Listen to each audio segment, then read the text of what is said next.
Bienvenue à Margus. Nous sommes ici et pas ailleurs pour un sport local. Et quand je dis local, c'est à des kilomètres à la ronde. Il s'agit de colombophilie.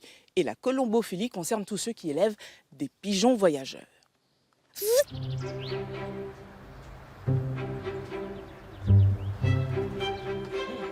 Je vous présente la première colombe. Michel. Bonjour, je ne vous voyais pas comme ça. Je ne vous imaginais pas comme ça. Aussi rigolo? Ouais, un pigeon.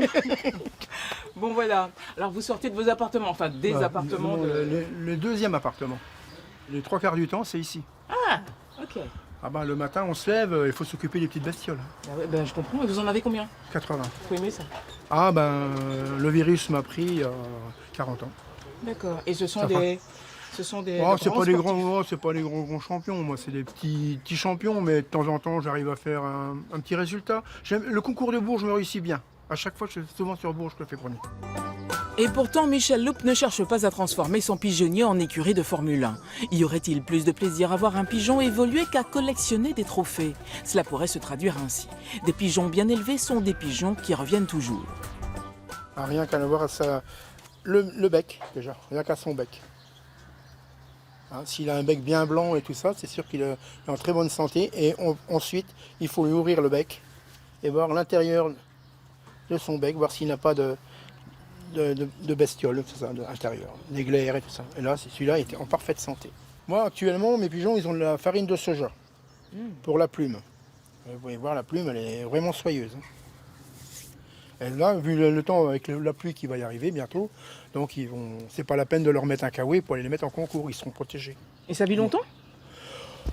10 ans, 12 ans. Mais pour en faire des sportifs, il faut du temps et quelques astuces de vieux routards.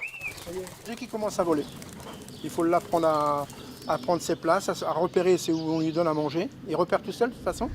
Et après, c'est quand il va falloir commencer à les entraîner, à sortir. Ils volent une heure tous les jours, à peu près 1 heure tous les jours. Une demi-heure le matin, bon là je ne les ai pas lâchés, une demi-heure le matin et une demi-heure le soir. Et à tour de rôle. Pas... Avant je lâchais tout d'un coup, mais j'ai arrêté ce système. 1 heure les vieux, les 1 an et après les jeunes. En colombophilie, les oiseaux sont classés par catégorie. Sprint, demi-fond et fond. Un pigeon de vitesse sera beaucoup plus gros et beaucoup plus lourd qu'un pigeon de demi-fond. Un demi-fond, il est moyen, de taille moyenne. Mais un pigeon comme ça pèse entre 300 et 400 grammes, quoi. Eux, ils font du demi-fond, les vôtres, et ils font combien de kilomètres alors? Ils vont jusqu'à 500 bornes, 500 km. Cette passion, Michel la partage avec quelques amis, comme Robert, colombophile lui aussi, et constateur, ou chronométreur si vous préférez. Là, on a des pros ou il y a des jeunes avec? Non, il n'y a que des pros. Là. Il y a que des pros. Il y a que des pros. Oui, si on veut que ça rentre... Ça, c'est comme les joueurs du PSG, ça, même pas PSG. Plutôt Reims, les joueurs de Reims.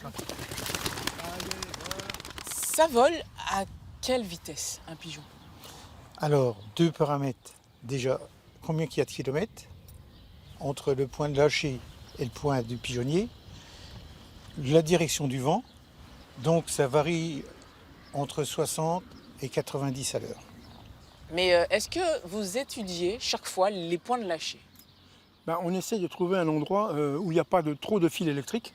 Ah oui. Parce que s'il y a du vent, le pigeon va raser tout de suite et puis peut-être taper ou une clôture.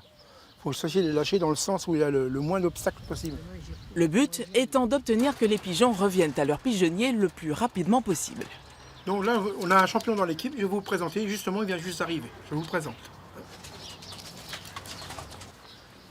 Donc voilà, notre ami Roger.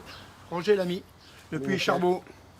3e national sur Perpignan, sur 3330 pigeons. Ne cherchez pas l'athlète, hélas pour nous, il a déjà changé de main. Et ça se vend cher, un champion? Il y en a des très chers qui ont été vendus, des Barcelone, je ne peux même plus vous dire le prix, le président. 346 000 €. Un champion de Barcelone. 4 années consécutives, il a gagné Barcelone. Il s'est vendu 346 000 €. Mais Roger en a d'autres, des fils de, donnés par d'illustres éleveurs de champions.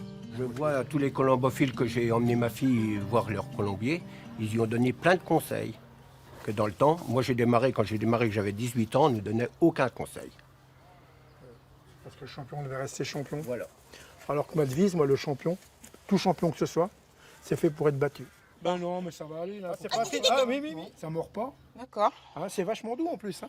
Ouais, mais il faut pas que je rate le départ. C'est pas Capmandou, hein, c'est vachement doux. Mais c'est un sprinter, faut pas qu'il rate. Allez, 5, 4, 3, 2, 1, top.